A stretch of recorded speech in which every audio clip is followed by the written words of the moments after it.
do feel, and I don't know why, I do feel obligated to say that just before we hit record, we were talking about zit stickers. We also had a really good conversation about like queer identity and queer history and zit stickers and acne. I need you all to know that the conversation in its entirety was Kibby body types and clothes. Yes. Gender identity and sexuality, and zit stickers and hormonal breakouts. And that is not 3 different conversations. That was one conversation weaving itself. Yes. It was a great conversation to the point where we were supposed to start recording, I think 25 minutes ago. The frequency that happens. Yeah. Yeah. We should just start hitting record as soon as we sit down. But also then people will have to hear us talk about zit stickers, which are maybe the single best invention after the printing press. I think I can stand by that statement. I'll stand next to you and say it as well. Do you like the ones that are colorful shapes, or do you just go with like the clear medical looking, like kind of hidden ones? Yeah, I like the clear medical looking kind of hidden ones, but I like the ones that have the extra border around so that they stick down and don't start to peel up. Yeah. Oh God, that's the worst. The star ones are really cool, but I feel like, you know, when a goose gets color on it and it panics because it's like, oh no, my camouflage, I'm just a little guy. Whenever I have the stars on my face, I feel like my stealth is ruined. Yeah, I don't have enough confidence in my acne to put colorful stickers on it. But the thing is, when other people have them on, I only ever think positively about it. I know. So like I should afford that grace to myself, but I also choose the clear ones. The frequency that I go outside with them still on my face. Oh, yeah. But, you know, it's not penicillin, everyone. It's not the car or something else that's important. It's the wheel. Zit sticker. You know, fire. Yeah. Well, that one wasn't invented. That was given to us by Prometheus. So. Oh, right. My bad. Yeah. Zit stickers were given to us by... Who's the god of zit stickers? I feel like it would be an Athena if we're going Greek pantheon. But you know what? I'm going to give it to Inanna and say thank you, Inanna, for that one. Oh, I like that. Right? That feels like she would do that. It does feel Inanna energy. Okay. Zit stickers brought to you by Inanna. Hi, I'm Rowan Hall. And I'm Tracy Harrison. And this is Willing and Fable, the podcast that brings you original retellings and in-depth research on the history, mystery, and mythology that makes the world so fascinating. Each week, we research a topic from history or mythology, and then we write an original story to go along with that topic. So if you'd like to support the show, think about checking out our Patreon. One of the best benefits, in my opinion, is that you get to join our Discord community, which is so active and so fun and filled with memes, and specifically for me, pictures of bats. I love it when everyone shows up with bats for you. Me too. It always makes my day. Tracy's inbox is so flooded with bats from me across so many different social media platforms. Oh, you know who I've said this before. The top 2 people who consistently send me the cutest bat things are you and your mom. Yeah. Also, if you want to support the show, you can send Tracy bat pictures, or you can head to our website, check out our recommendations page, check out our merch, just check out pictures of us. I don't know, click it. It's shockingly helpful, that SEO, and Tracy made it really pretty for us. So, oh, thank you. I love our website. It was really fun to work on. Or another way you can support the show is by putting on your favorite over-the-top fancy outfit and going to your local grocery store and picking up yourself a little treat. You've worked hard and you deserve it. But no matter what you do, we're just happy to join you on this episode. I need everyone to know I wrote that for Tracy because I needed a little treat. The problem for me is that now every day I need a little treat to get through the day. Like, it's no longer a rare, let me give myself a little treat because this whole week has been whatever. It's like every day I need my daily little treat. So a friend of mine found out that I like Evian. And when I travel, I always buy Evian. I splurge on the nice water. Yeah. If I'm going to be buying a water bottle and I'm away, I get Evian. And they found out that I like Evian, so now they just get me Evian as a little treat. Oh my God. But now we call it good girl water. Oh, that's so funny. Good girl water. It's a little good girl. You know what mine is for that? Is Voss. Because sometimes at work we'll have like free food and drinks for big meetings. And every once in a while they'll splurge and they'll have a few Voss water bottles out. And we're all like, what are we, kings? And we all flood to them and like take as many as we can.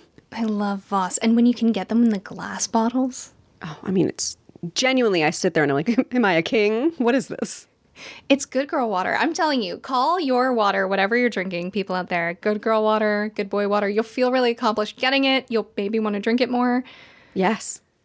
You don't have to do Evian. It tastes the most like the water at home to me. I don't typically buy different types of bottled water for like the way they taste. It's genuinely just like, how bougie do I feel? Am I a good girl? Am I living like a king? Because sometimes I'm in the mood for a square Fiji bottle for no reason. It's the shape, not It's the the brand, shape. not the Yeah. flavor. Okay. Can I justify it? No. Do I sometimes just go, yeah, this is the move today? Other days, it's a smart water. Because it's the smart choice or something. Yeah, because I feel like it's, look at me, I'm being healthy. It's got pH balance, which means nothing, by the way, everyone. Your pH balance of your body cannot move in a way that is impactful without you physically getting ill from it. So just buy the water you want. Don't worry if it's pH balanced. That is just a sales gimmick. Yeah, it's so much malarkey. I've had a sickness where they had to measure my pH and it was relevant, and that's it. Yeah, there's a great Sawbones episode about it. Check it out. So really, just to stop myself from continuing to list off brand name water that has nothing to do with our show, this is the last of our little 4-part series Storytime episodes where Tracy and I took an excuse to look back at 100 episodes of Willing and Fable and compile some stories we enjoyed, we thought about a lot, thought went together, and present them just as the fiction, because folks ask us for that a bit. Yeah, people really love that aspect of our show, and so it was really fun for us to get to think through what have we really loved, what haven't we loved, what stories go together, what are the themes, and so we broke it up into these 4 episodes, and it's been really fun and really eye-opening for us to explore. Yeah, part of the fun was looking at work we haven't looked at it for a very long time. You and I talked about this early in this series, but we consume the episodes we've recently made because that's part of making them, and it's important to consume your own work. But by episode 100, it's been a minute since we visited episode 20. Yes. And separating out the fictional works also framed them really differently in my brain. Looking at your work now with a different thoughtful eye reframed it for me. It was fun. It was fun. Yeah. So today we're doing some queer icons from our 3 seasons of History, Mystery, and Mythology. We're presenting Tracy's writing on Anne Lister, my story from Samson and Delilah. We're covering Inanna and Achilles and Patroclus. And these stories are all so different. Yes, it was really hard to pick the stories we wanted to talk about in this episode. We had a long list that we had to narrow down based on what we really enjoyed having written, what we thought went together, and I'm really pleased with the 4 that we came out with, but it just makes me more and more excited for the seasons that we're going to do in the future to keep collecting those stories and sharing them with the world. These stories are so important, and also they allow us to be creative. Yes, that's true. I listened to these episodes and I just think about all of the history that I was taught that doesn't ever mention the queer community ever. No.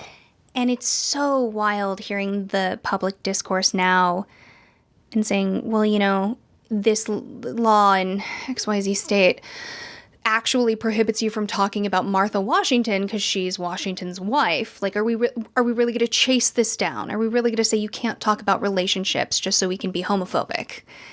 And Right. it would have been such a benefit to so many of us, so many people, to just hear the wide variety of ways that people live and tell stories and love and explore history, mystery, mythology. You know, like the fiction and the history are so deeply intertwined in this case that it's...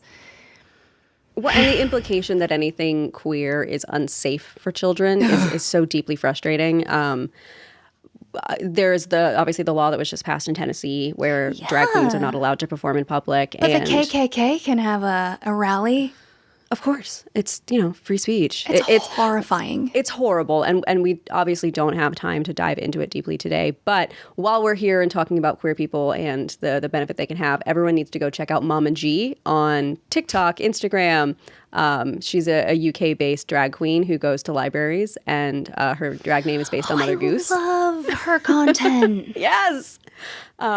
We need more of that. Drag is this wide net. It's a drag queen named Ben de la Creme said it in an interview. Drag is a wide net, and you can have things that are pushing the boundaries of what society's comfortable with. And then you can have people like Mama G who read to children in libraries, which is something that is powerful and needed. Yeah, I remember seeing someone comment on one of Mama G's videos that their kid thought that they were a princess because it was just like so much beautiful over the top femininity that they were like, oh, well, this is just a princess reading to me, which is like the childhood dream. Oh my God, of course. Kids believe in literal magic and the most insane unreality we present to them. Why is a drag queen not just a beautiful princess? So obviously on this show we're very very pro drag queen and really pro anything in the queer community, and we exist. We exist. And that's kind of the theme of today's episode is bringing light to those stories, because it is not done enough. So do you want to start us off with our first story? So our first story is about Anne Lister. This is from episode 32, and for those who might not remember, Anne Lister was a woman from the 1800s who famously was known as Gentleman Jack because she was known to seduce the wives of all the people around her. And she was an out and proud lesbian who married a woman named Anne Walker and very intentionally chose a high-profile wife. And the reason we know all of this is because her diaries were found and decoded hundreds of years after her death in her family home, and we have access to her most intimate thoughts and feelings and ideas from her life. Imagine being such the main character that you keep a diary in code. She was. She was that main character, It's real Julie Daubny energy. Yes. That was a great episode because we covered them in the same episode. Yeah. Probably that's why she's on my mind. So, without further ado, here are some letters from Anne Lister.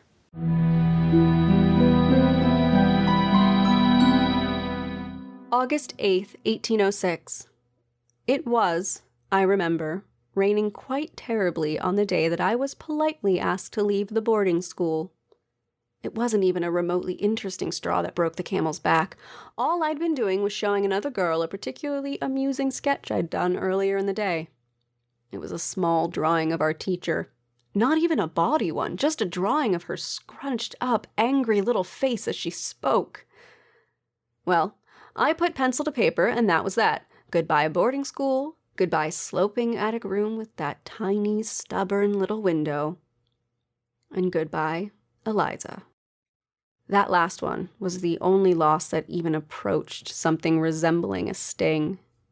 She was the first girl I ever kissed. She was the first of many things in my life. First kiss, first touch, first love, and first loss. Before I met Eliza, I was so certain that something about me was wrong. But when my lips met hers for the first time, I realized that everything about me was just right. I was made to be exactly as I am. She looked at me as though I were a god. Aphrodite, or perhaps Athena herself, lying next to her in that bed. When I walked away from the boarding school and the rain beat down upon my shoulders, I realized that it was the look in her eyes that I would miss most of all. Eliza herself was suitable. I'd enjoyed her company well enough, but the realizations that she awoke in me were what I would miss most of all. It wasn't the sounds of her laughter or the feeling of her hands or even the words she spoke that I would miss.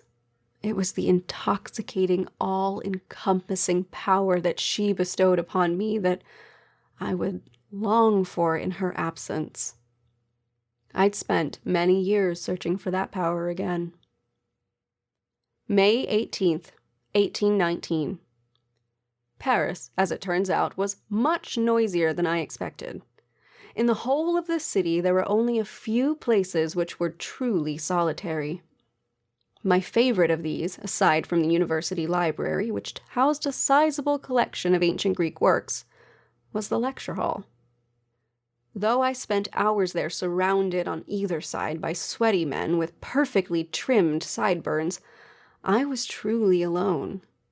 I mean that in the best possible sense of the word. Though they stared at me openly as though I were more interesting than the anatomy on display, I ignored them with ease.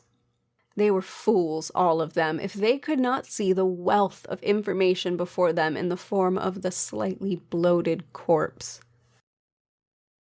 She was magnificent, all bones and sinew and muscle, and so very human. So alive in her death was she to me that I could focus on no other. So it was with genuine enthusiasm that I agreed to assist the professor in his dissection. All the men stared in horror as I, a woman, took the scalpel in my hand and ran it along the skin with ease. I saw no reason to be squeamish. The woman before me felt no pain, and this was finally my opportunity to learn. Why would I waste that time feeling anything but excitement? I traced the blade below her blue-tinged bottom lip and thought briefly of Mariana. The curve of their mouths was so similar that for a moment I hesitated in my actions. The professor, mistaking my hesitation for disgust, tried to gently take the scalpel from my hand, but I pulled away, refusing to lose this opportunity over a woman I had not seen nor spoken to in over a year, a woman who betrayed my very soul the day she walked down that aisle. Mariana Belcom was nothing to me now, no more alive in my life or in my mind than the swollen corpse before me. My heart died in my chest the day that she took her wedding vows. Watching her sell herself to that man, a man who cared for her no more than he did his prized cow, caused the final coating of ice to freeze over my already frigid heart. I would not love again. I could not. Not while the memory of our time together lived in my mind and blocked out anyone else from getting near me like I was in a gilded cage. If I could not have her, then I would have another. But I would not marry just for love, and I would never, ever, as she did, sell myself to a man. I would have myself a wife. Though, just as any man would be expected to, I would not just have any woman. My wife would need to be a woman of wealth, means, and status. I decided right then in that lecture hall with a scalpel in my hand that I would be no different than any other man in that room. I would be calculating. I would be smart. I would be a businesswoman. And I would have myself a wife by my side. I found that the blade cut more easily after that. October 20th, 1832. Anne Walker seems to be warming to my advances. Though ever still a shy and quiet girl, she looks upon me with a growing warmth in her eyes. She admitted to me just the other day that she'd taken notice of me when we'd first met nearly 10 years before. She'd had hopes ever since that day that the two of us should meet again. Her hands played with the lace at her sleeves, and all I could think was how much I wanted to take those hands in mine and press my lips to the fingers. They were always cold, Miss Walker's hands. She said she appreciated the warmth of mine wrapped around them as it helped relieve the ever-present chill in her. I wanted her to know that I knew many other ways to warm her, body and soul, but I was aware that delicate steps needed to be taken with such a flighty bird. So I smiled and told her that when I had returned to Shibden Hall and discovered that she was near, it filled my heart with warmth to know we could be friends. She insisted then with enthusiasm that we were indeed friends. In fact, she admitted that I was the closest friend she'd ever had, more dear to her than anyone else had ever been. It was at that moment I knew that Anne Walker would be my wife. If it took me years from now or just another day, I was completely certain that she would be standing by my side as my bride one day. She was sweet and lovely, kind and demure, and most importantly, wealthy and connected. As I watched the autumn sunlight fall across the fabric of her pale pink gown, I felt an undeniable truth come to life inside of me. Sitting before me, hands delicately folded in her lap, was the woman I would one day marry. Unbeknownst to Miss Walker at the time, that was the moment she became my wife.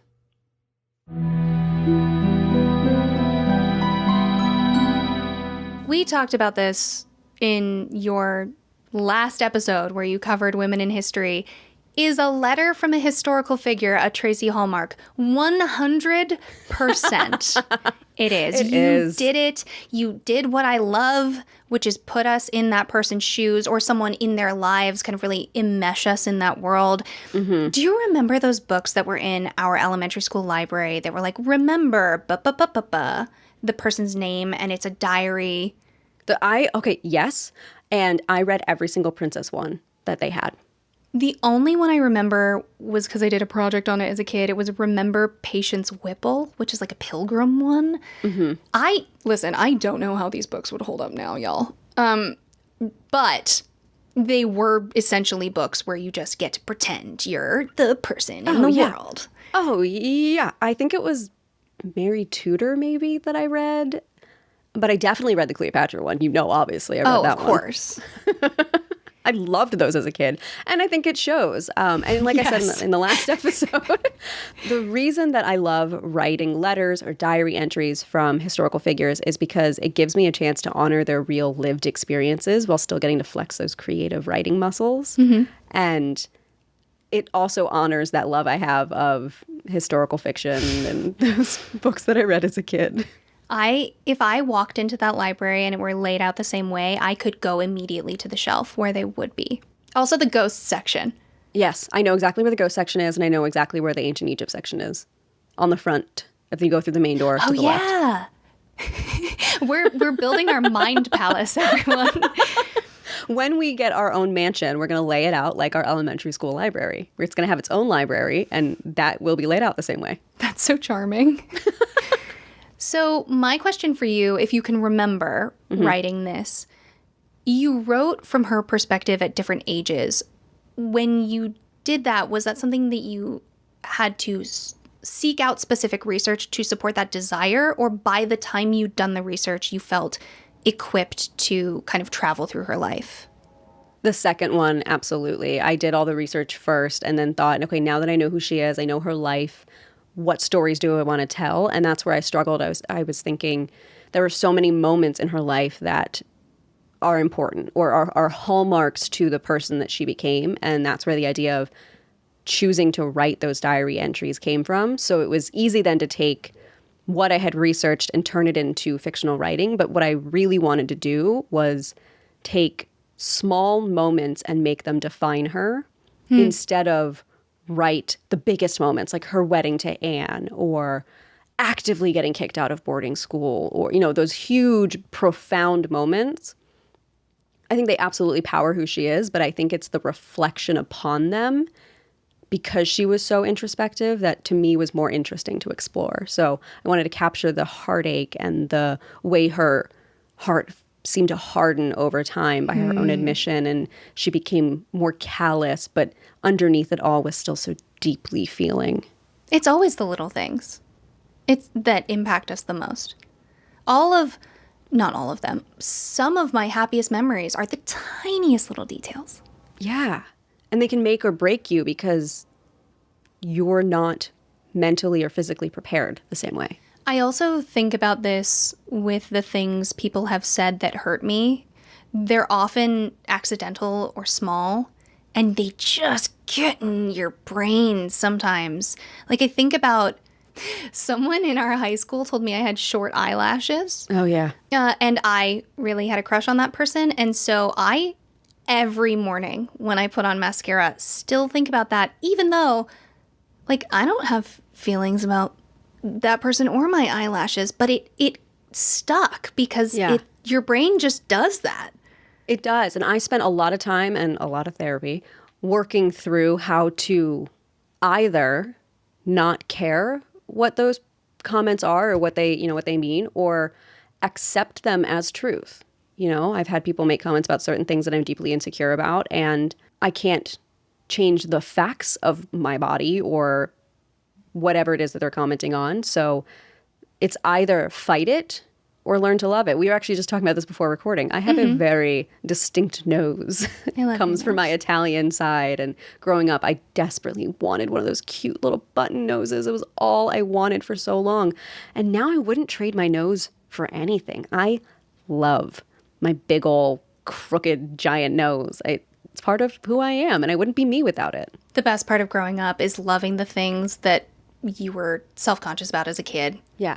Oh, it's the best. Yeah. So I've worked really hard to move past the little comments because my brain does the same thing. It wants to hold on to them. It wants to poke me in the brain at 2 in the morning and wake me up and go, hey, remember that thing that someone said and they didn't mean anything by it? You're going to take it really personally. And like, that's not on them. No. That's on me and my reaction. And so I completely understand. And it's the small moments for sure. You're washing your hair in the shower and all of a sudden bent over double because you didn't say that one thing in that fight in first grade. Yes.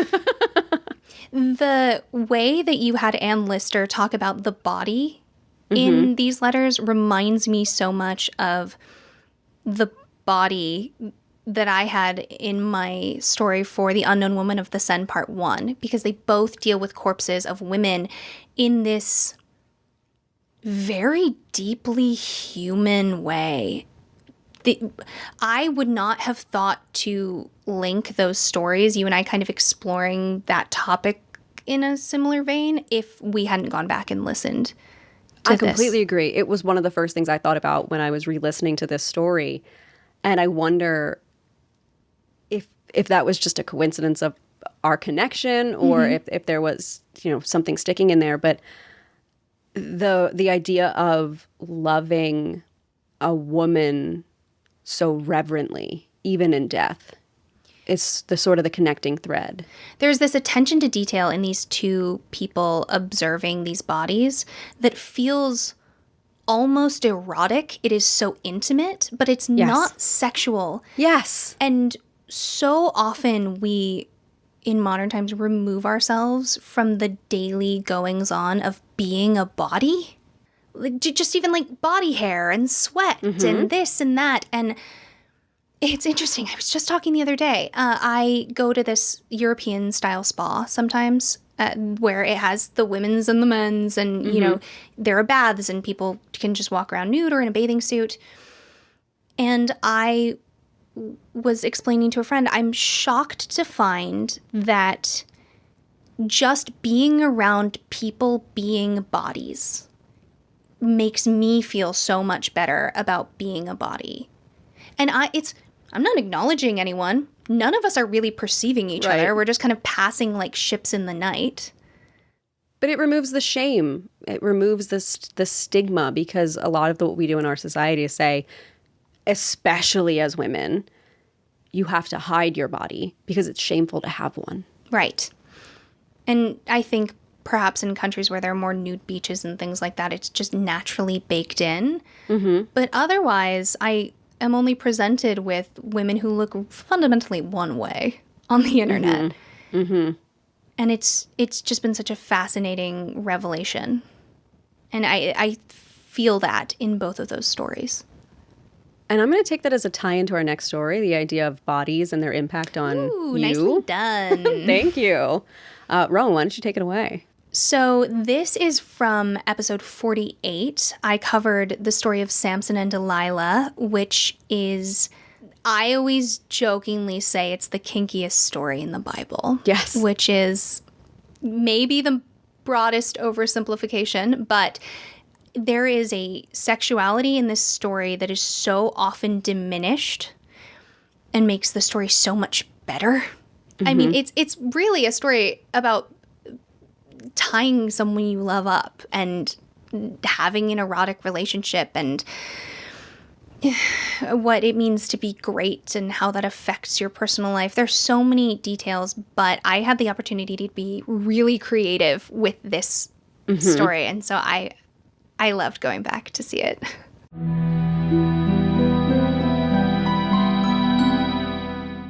If you've ever fucked around with kitchen scissors and bleach and box dye, you know exactly the scene I'm about to describe to you.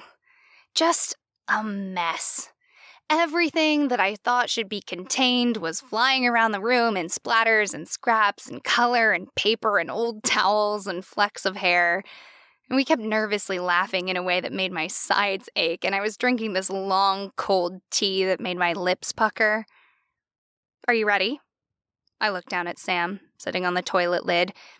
He was staring in the mirror, still as a statue.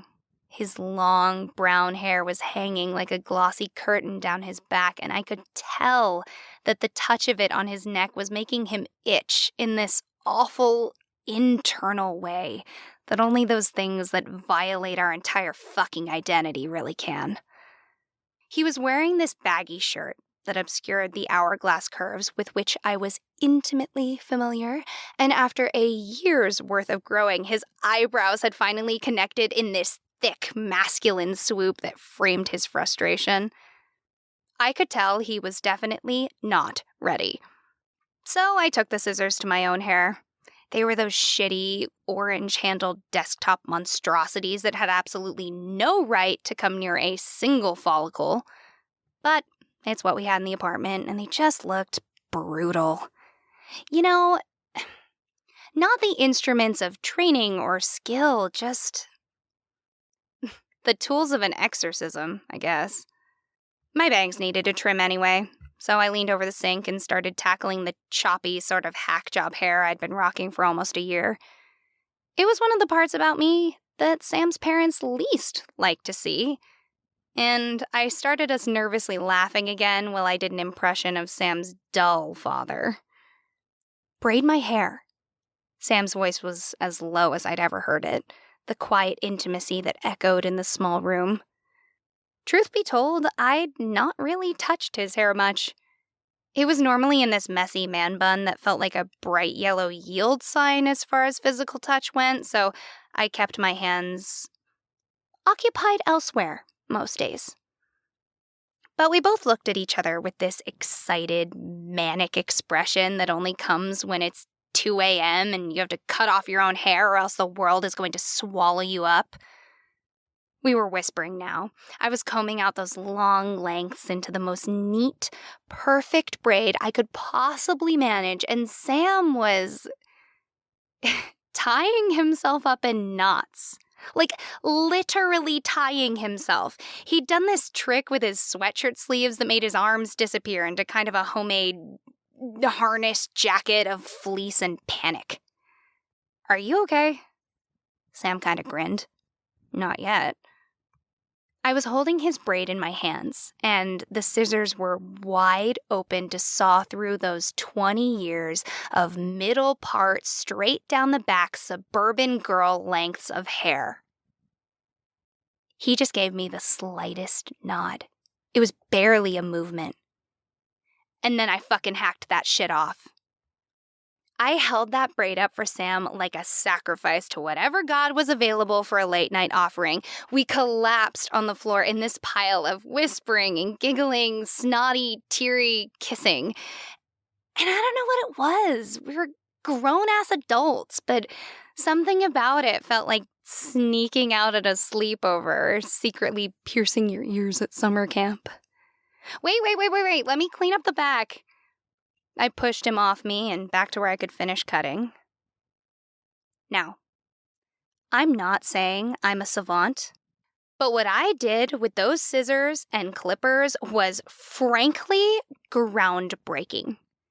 An at-home haircut so legendary that mere mortals will tell the story of my triumph for decades to come. No kidding, I could have a career as a barber tomorrow. I transform the men into men, baby. I am merely the hand that did the shearing, but oh, what skill that hand has. And the whole time I'm working my magic, figuring out how to use clippers and, know when bleach develops or whatever. And Sam is just looking at me in the mirror, untying himself and saying my name every so often in surprise. He'd tilt his head to a new angle and say, "Delilah," in this shocked, blissful whisper. Delilah. Looking back, I think that's the most sensual way he'd ever said my name. Delilah. The whole time I was cutting and dyeing, Sam was just untying himself. The hoodie somehow became unwrapped, and he picked up that long, sleek braid, and he kept rubbing tears out of his eyes like he'd never seen his own face before, just kind of stumbling around blind, although he was sitting in the bathroom with me the whole time. Sam looked smaller, somehow. Not weak, but like the little kid version of himself. Not the adult one that had been running around for years trying to protect all his sweet, soft feelings, and not the Sam who'd had 1,000 everyday people parrot some bullshit about, God's will and whatever convenient manipulation sold more misery. It's just this small, simple grace that was at the core of him, that existed before the naming of things. So he would say, "Delilah." And I knew he was thinking about the next time we'd see his parents, or, hell, the first time we just walked out the damn door. If they would recognize or rebuke him or imply that this always truth that they now had to see was a change that they could grow back. I just kept working, and I would say, "Sam?" And we just kept up these little private prayers until I finally finished rinsing the dye from his hair in the sink. It was blue. Bright, rich, shocking blue. Again, I must have done okay, because that boy just looked... he looked like himself. "Hey, Sam." I couldn't stop smiling. "Samson," he said, for the first time. "Hey, Samson," I said. "Hey, Delilah." You know the feeling of freshly buzzed hair? It's soft to touch and it's soft to be touched. I stayed up that whole night just running my hands over the back of that boy's neck. He teased me that it itched, but I knew by the way he fell asleep that it didn't. Not really. Not in that same internal way his hair had itched before. Everything was still a mess. It was too late now to start any cleaning, but it kind of felt non-messy in the bed that night. I felt the calm of his breathing and the way his body relaxed, and I just thought, God damn, he's the strongest man I know. Please just let this make things a little easier. Let him be as weak as every other man every once in a while. I knew that starting tomorrow, anyone who saw his hair would give me credit, which is cool, I guess. I didn't do too bad with the trimming. But it really wasn't me that did the hard stuff. This was all Samson's story. And it's not really about a fucking haircut.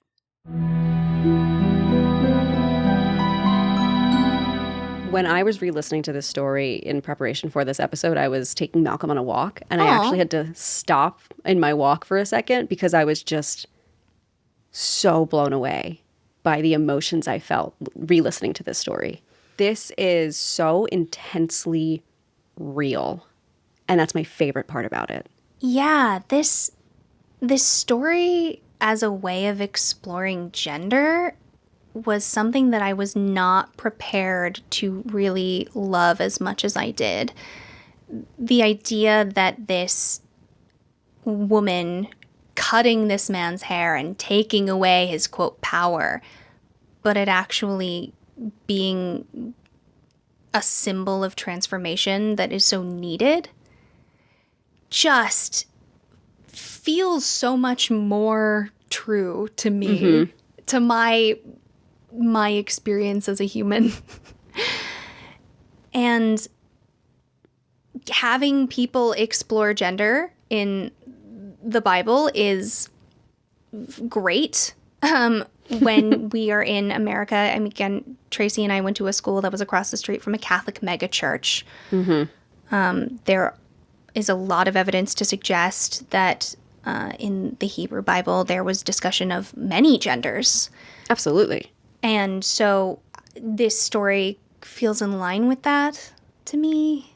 I just loved it being just so chill and normal, and like we've all had that moment where you have to cut your hair in the middle of the night. Or I have. Oh, I have. Oh my God. The amount of hair colors and cuts I've had. Oh, that was one of my favorite parts of this, was your description of just being in a too small bathroom in your first apartment or your college apartment or you know, someplace that's new and sacred to you, even if it's shitty and old, and loving that it's yours and being with the people that make you feel safe and doing something that feels true to you, even if it feels like a rebellion to the world. There are so many tiny, tiny details in this story that it was why I had to stop, where I was like, I know these people. I know these two people. Yeah. They're real humans to me. And it was so beautiful. And then the twist of the haircut actually giving Samson his strength was beautiful. Thank you. It was really fun dropping those Easter eggs in all the way through. I think you hit the nail on the head. I hadn't actually really kind of absorbed that until you said it, but I'm so interested in spaces that are personally sacred that seem like they shouldn't be. Because, you know, we've got churches and all sorts of standing stones and mosques and temples and places that we collectively all went, this is sacred. But in my new apartment, my little reading quarter is sacred. The little area where I can just curl up with my book and the light is perfect and I can put on the candles, that feels sacred to me. Even though, you know, it's an apartment that was built in the 70s. It's like, shabby and needs a repair, and it's just so much more, I don't know, what's the word? It's not like godly. It's not like holy. It's like it just feels so larger than life. Yeah, it's a combination of feeling like the space is both sacred, and then in order for it to feel that way for me, it also has to feel like a home. You know, there has to be a level of safety and a level of need for it. Well said. Well, thank you. This was an amazing story. I mean, we could just keep talking and talking and talking about it. It's a rare, happy Rowan story. They're not that rare. No, they're not that rare. But this one was, and this is funny, I've had a few friends, we've talked about this, a word for a story that has a lot of emotion in it, but that doesn't mean that it's sad. And I haven't found the right word for that, because like emotional isn't quite the right thing. Yeah, it's great, but not Alexander the. I totally get where you're going. I need to tell you, I told that joke the same day you told it to me, as if it were my own. Oh my God, that's so funny. And then What was the reaction? Uproarious laughter, of course. Good. Okay, truly. good. And then immediately after, I was like, I know Tracy would be fine with it, but I'm gonna tell everyone that this is from Tracy. I appreciate the credit, but I don't need it. But I didn't do it until after, so. Yeah, good. Well, it's not going to hit the same if you're like, okay, so my friend said a funny joke and I'm going to repeat. You gotta get it right out with the quick hit. 1, 2, Alexander the. Great, but not Alexander the. Okay, so now our goddess of zit stickers. I can't believe it. Okay, so we're moving on to episode 67, which was about Inanna, the ancient Sumerian goddess of love and war. And I really loved getting to do this episode because exploring her and the nuances of her and the priests who worshipped her, known as Gala priests, which were men who acted and spoke and kind of lived as women, was so eye-opening to the idea that we think, and you'll hear a lot of people say, there's been a gender binary forever. It's always been men and women. And that is so not true. And in so many cultures, they've accepted wider ideas of what gender is. And this is one of them. So I had a really fun time writing this story of what does Inanna look like now? What does a goddess look like thousands of years after she had her heyday, thousands of years after her birth? I'm so glad that you pitched this to be in this episode because so far we've got so many different ways of being queer and so many different focuses.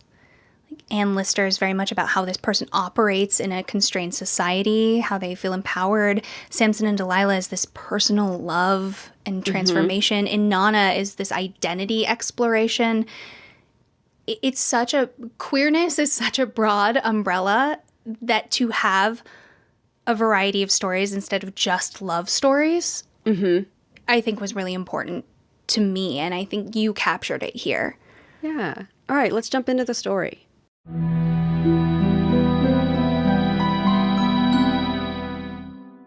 You walked into the museum, echoed by the sound of your shoes clack, clack, clacking across the marble floor of the entryway.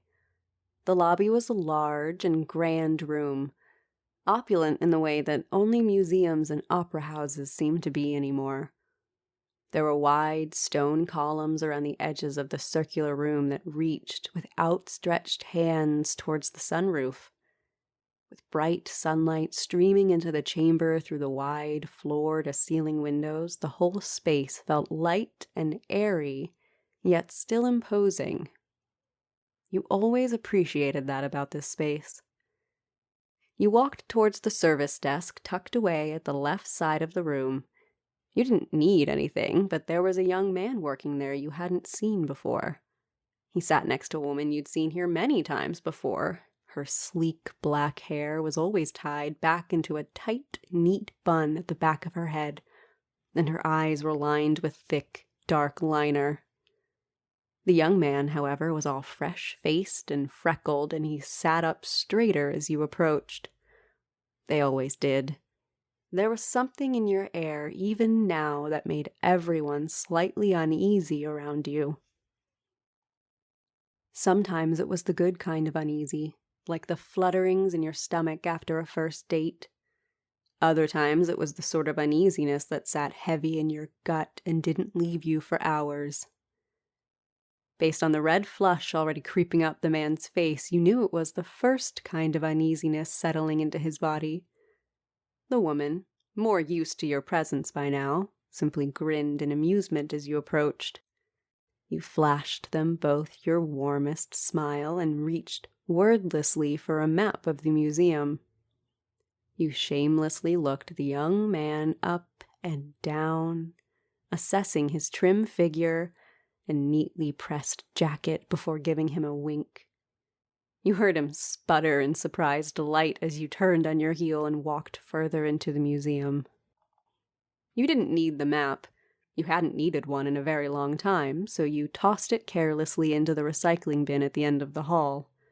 You wound your way back in time through stone hallways and neon signs, past heavy oil paintings and gold leaf manuscripts, delicate glassware and carved statues, all the way until you reached a singular archway leading into a square, dimly lit room labeled Mesopotamian Antiquities.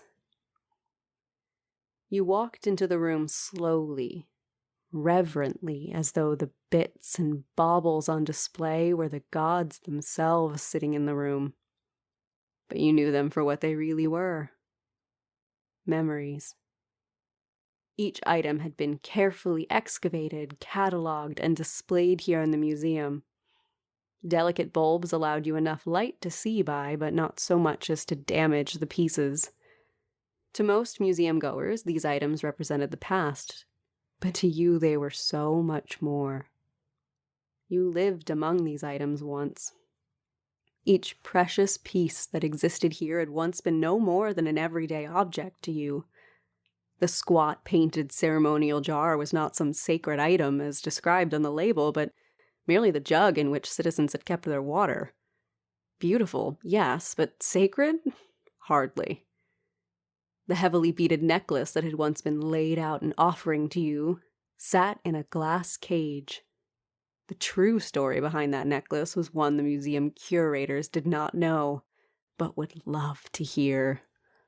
It was the story of a young woman who stole the necklace from your altar to impress another, who quaked with fear when you appeared before her in your magnificent glory, and who wrote hymns about you when you spared her life.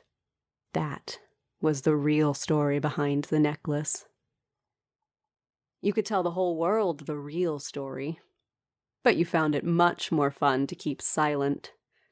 Besides, those memories were a warm blanket on a cold day, a comforting reminder of what had once been.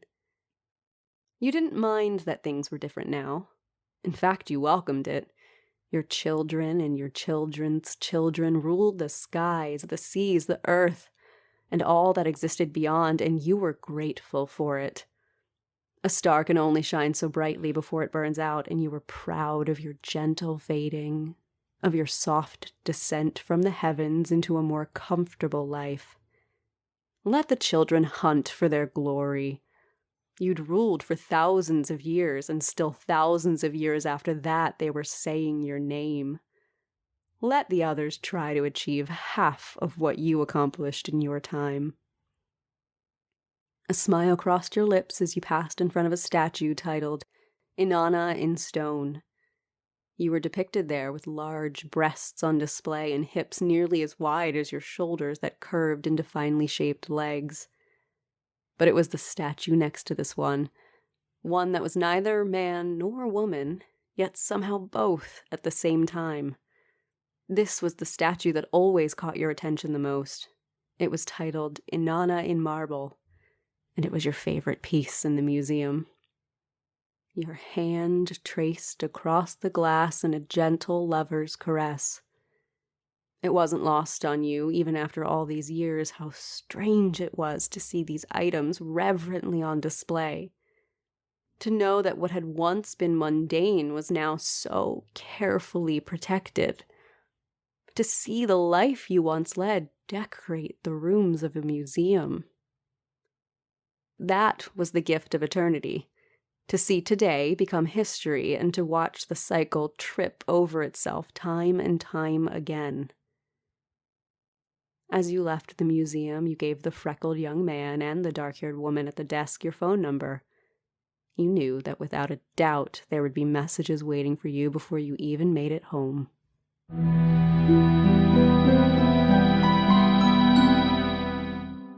I love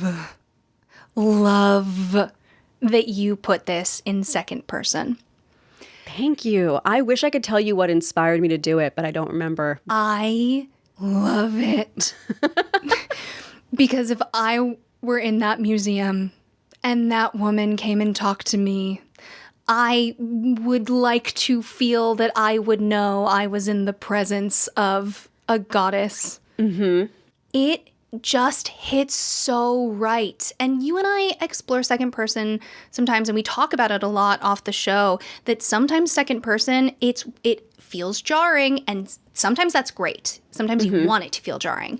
But this just felt like a little art, gender, feminist hug. This was really fun to do. I mean, for all those reasons. And I intentionally did something in the story, which if you really pay attention, I don't gender Inanna. And that was I think that was part of why I had fun writing it in second person. But So your shoes make a clack, clack, clack sound, not your heels.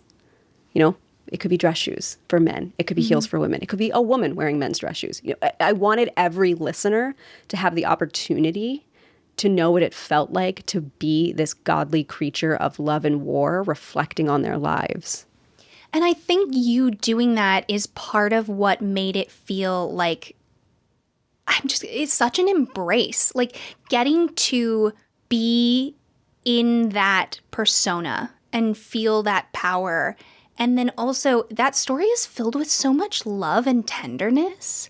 This is a goddess, and I use goddess because that's typically how Inanna is described. This goddess has a reverence for humanity in the way that humans have a reverence for Inanna. And I don't know how you did it, but in being in that story, I get to experience divinity, and I'm also imagining myself if I could witness it, if I could meet her. And that is such a double think game. I love it. Thank you. It was I loved writing this one. I want to like write this over and over and over again because I wanted to explore exactly what you said, the idea of divinity and having a love for what that means.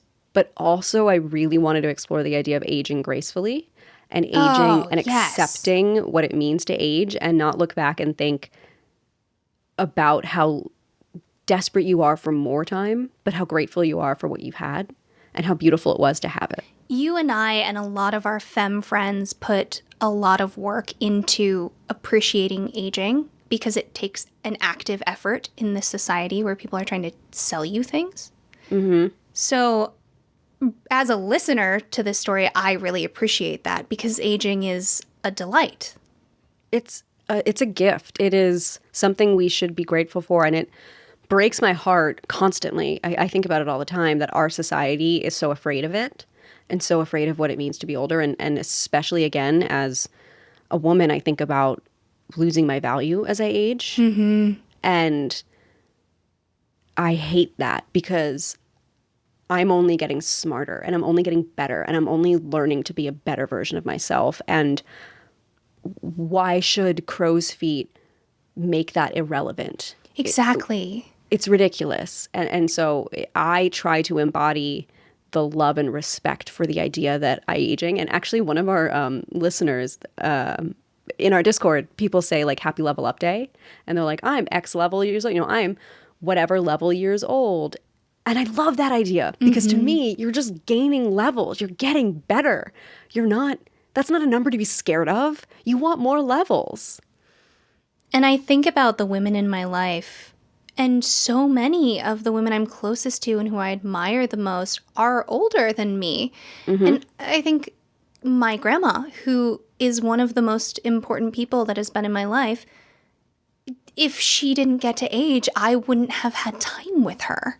And yes, just to imagine. Also, I mean, it gets tied into the fact that I was catcalled and harassed by men more when I was a preteen and a teen than now.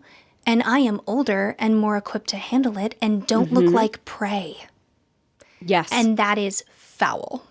It's disgusting.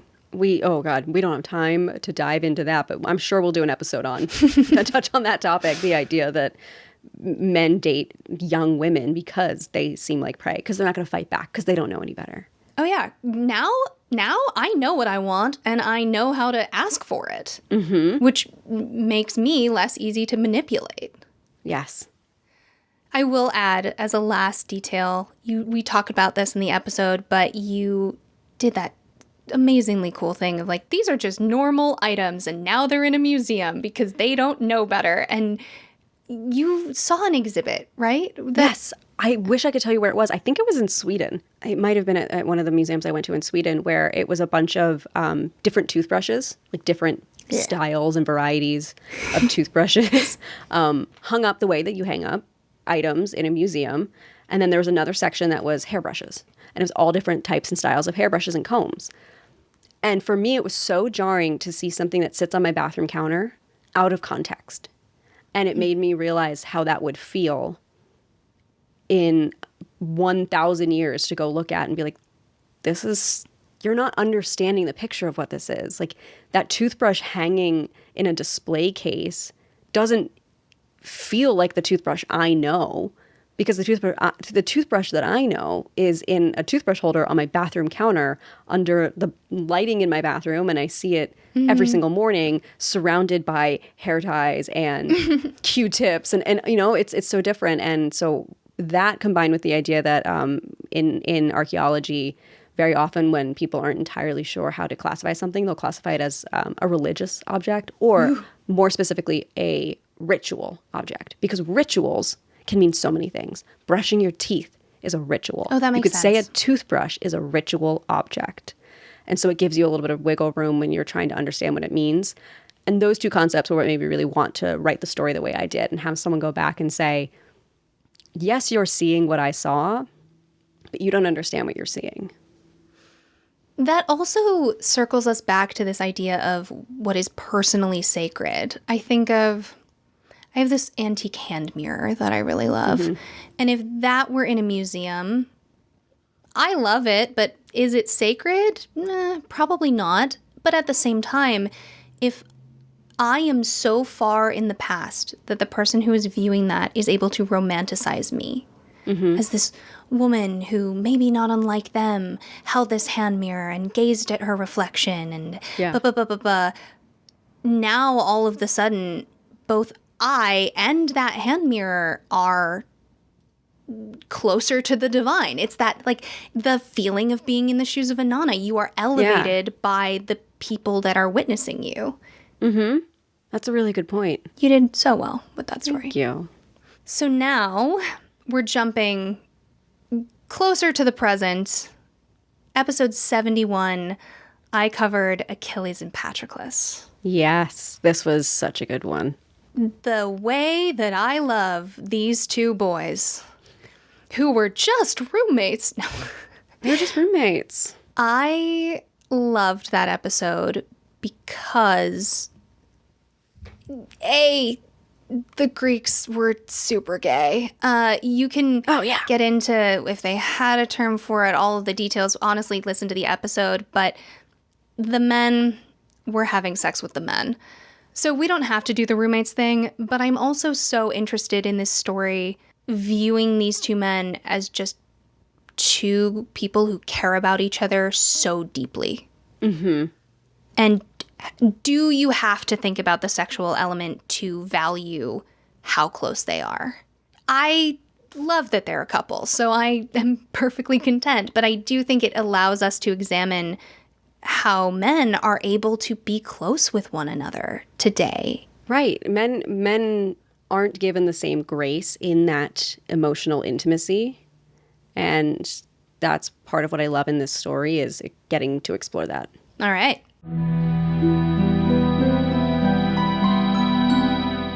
There is a poetry of war that is not like this. It tells of heroism like a sacrifice that bears the weight of only one page. Hunger like desire, wounds open like wanting, a joy in victory, and never the verse that describes defeat. The men of war are depicted as gods, able in every way. There is no task too great, no blade too sharp, no foe too fast.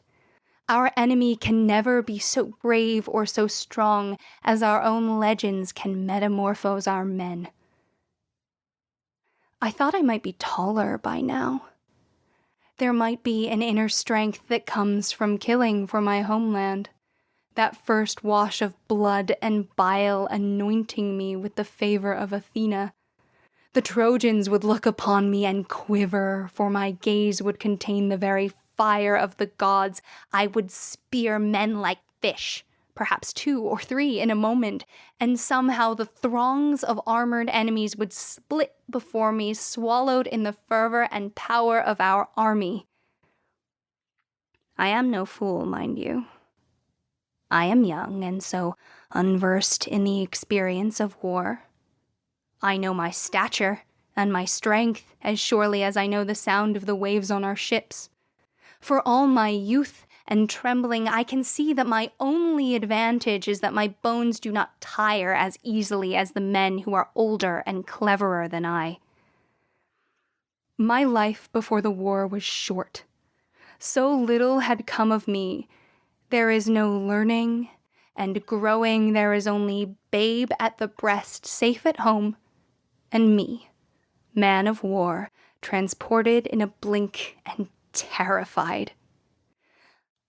I cannot remember my sister's smile, or the way that the path turns from my favorite swimming hole. There is a bread I can no longer name that wafts through my dreaming, and I wonder if my old and tattered sandals still sit by my mother's old loom. But I know how to fish a bird from the air. I've swum in the wine-dark ocean. My hair still grows and is cut and grows again. All the people who have ever known me may be dead, or they've forgotten. I look upon the vast swath of muck where I toil, and I realize that there is a smile 5 years old that I cannot even render any longer. I've never shown anyone the way I can ride a horse, or the funny trick I could do to make my mother laugh by using a slip of grass to crow from out in the field. And that is all. There is nothing else to me that I would know myself from the next dying man bleeding out at my feet. I am a Myrmidon. I fight alongside Achilles, golden god among men. I've had Patroclus clean my wound, and I've bested them both with dice, only once. And I can imitate the way they laugh and carry on the way they communicate in familiar jokes. 6 men all crowd around the fire with them, so closely pressed and known that they could share another man's stories and never have a breath out of place. There is no force stronger than ours. We are the best trained and the best led. We are respected through the camp, and I am promised a shared glory every morning. As long as you are remembered, you are never gone. As long as one man alive can speak your name, you exist, and there is no glory but to be known. I will memorize every Myrmidon's name. I am nearly there. I remember the cracks in Timon's eyes when he laughed. I recall Hesperos by his missing hand. I remember Leontios and his beautiful wife Melita, who he called out to when he drank, Erastus, who was quiet and kind, and Clytus, who couldn't swim. With my own hands, I will cover them each with earth, and I will try to recall every detail that kept them separate from the sword-swinging pack of us. And that is only the men from this morning. I have seen Achilles weep into the arms of Patroclus as they stood by the sea at night. Perhaps, if I am killed before I am known, I will grab the Trojan by his neck, my hands slick with blood, his spear within my belly, and I will say, Diocles, like a curse, that he will whisper my name each night in horror. That is not knowing a man, nor is it forgetting him.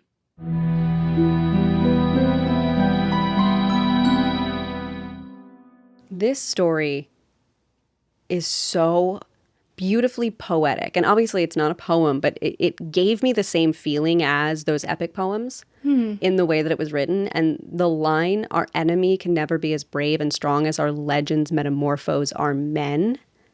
I literally wrote it down when I was listening to the story because I was like, that is one of the most beautiful sentences. It's Thank you. incredible. Thank you. I really wanted to include this story in this compilation of queer stories because it is not told from the perspective of Achilles or Patroclus or even really focusing on them. And I want to highlight that, like, being queer is just a thing that you are. It's not the only thing that you are. Yes. And these two men were at war for their entire, like, a massive chunk of their adult lives. Achilles, his entire adult life. It just decades, lifetimes worth of men gone in this story at war. And so whether or not you are queer or a soldier looking up to other men, there is an innate humanity there. And I like that this young soldier has a moment of appreciating these two older, more powerful soldiers from a very masculine lens, because so often people who are homophobic try to make it seem like gay men are less masculine. Yes. What? Yes. Which is ridiculous. I love that you said that, being queer is just a part of a larger picture of a person. And so much in media, we love to be like, see, they threw in a gay person and their whole personality is like, the joke of like, everyone move, I'm gay. Yes. Like, there's the sketch of that. Like, it's deeply frustrating because it just doesn't have to be so loud. But at the same time, I understand why people might be loud about it when you feel like you've spent your entire life not being heard. Oh, well, that's the thing, right? Ideally, we have it all. We have all the spectrums, and you can be wherever you want on that spectrum. I do believe that it is our responsibility as people who write and make media to also just have people who happen to be queer. Yes. And from the perspective of this character, they just happened to be gay, but really they were all just a bunch of soldiers. And he was like, I would love not to die. The way you described how he thought war would be in an idealistic sense versus the shock of reality was so good. Thank you. Yeah, you start the story off with someone who understands how naive he used to be after everything he's seen and describes how he got to where he is. Yeah, do you have those moments where you realize how naive you used to be and you reflect on it just as it's too late? All the time. He has that moment of like, oh, I was a fool and now this is where I remain. And to know that you are not the hero of the story, but an expendable resource for more powerful people. It's that thing of, in America, everyone thinks they're just temporarily embarrassed millionaires when really we're all workers. Yeah. For the most part. All meaning the majority of us. Yep. And it's really handy to divide people up by class because it separates everyone. But to be a soldier and in this time, in this story, in this position, and know that you are just a dot. Yeah. It was great. Thank you. I loved getting to explore all 4 of these. It's fun writing stories with you and then talking about them. Yeah, it's been good. It's nice. It is nice to force ourselves to go back and appreciate what we've done, because I don't think either you or I would be inclined to do that. No, because it feels self-indulgent to consume what you've created, to me at least. And also there's the idea that it's either going to be self-indulgent or I'm going to nitpick all of it. And so it no matter how I do it, it is vaguely uncomfortable, but it's also a great learning opportunity. Yeah, it was just a great opportunity to learn about what I need to learn still and what I like and what you like. But we've also been doing this for a minute now. The show has evolved. Yes, it definitely has. And I'm grateful that it has, because I think change is always good. So, without further ado, Tracy, tell me something good. All right, my something good this week is something really simple. I've just gotten really back into listening to Mika on theme with our queer episode, I'll highlight a queer artist Amazing. I love. Rowan was a couple minutes late to recording, and I was like, oh my God, please take as much time as you need. I am jamming to Mika, and I've been for like this whole week. Like he was on a playlist I randomly put on, and I was like, oh my God, I love him. And when I was in Italy and it was late at night, we hadn't slept, and I had to drive our car like 4 hours to our destination, to our hotel. It was really stressful because I was driving abroad Eek. for the first time ever. And Casey was with me. And so what she did was she put on all of my favorite Mika songs, and we sang at the top of our lungs to them to help me like stay calm while driving. And so I remembered that. And so there were a ton of moments in my life that his music has been on in the background. And every time I come back to it, I find new things to love about it. So Mika is my something good this week. Everyone love go that. listen to him. He's amazing. I will probably be doing that after this because I have a couple playlists with Mika. Compliments of you. Ah, yes, I love him. He's on most of my playlists. All right, Rowan, it's your turn. Tell me something good. Mine is also in the spirit of simplicity. It's raining outside. I love the rain. I love it. And rain in Los Angeles is a stickier situation than it is in Pennsylvania. Oh, yeah. No one knows what to do with it, and it's kind of dangerous for a lot of folks. And in my something good, I choose to just enjoy the sound. I have a lot of work to do, so I'm curling up with books and computer and tea and living the dream I actually want, which is weather and cloudiness and gloom. I am so happy for you that you get to experience that because it's been doing that a lot here lately, and I'm getting tired of it. Yeah, you and I are really in the opposite place, but, It builds character. do it for the plot. Yeah, there you go. All right, everyone. Thank you so much for joining us. And remember that stories grow with the telling.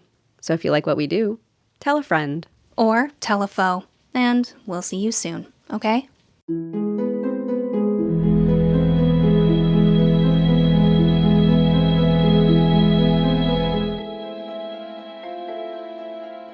Thank you so much for joining us for the Willing and Fable podcast. This episode was written and produced by Tracy Harrison and Rowan Hall. That's me. Our logo is by Jamie Harrison, and our music is by Taylor Ash. If you ever want to watch or read what we're reading, head over to willingandfable.com for our show notes and custom merch, or find us at Willing and Fable on Instagram, Twitter, and TikTok to join the discussion. We hope you'll rate, review, and subscribe to our podcast using your favorite listening source. And check out Willing and Fable on Patreon, where we have more than a few surprises for you, including custom artwork, stories, and access to our secret Discord channel. And of course, join us next time for another round of original retellings and in-depth research on the history, mystery, and mythology that makes the world so fascinating.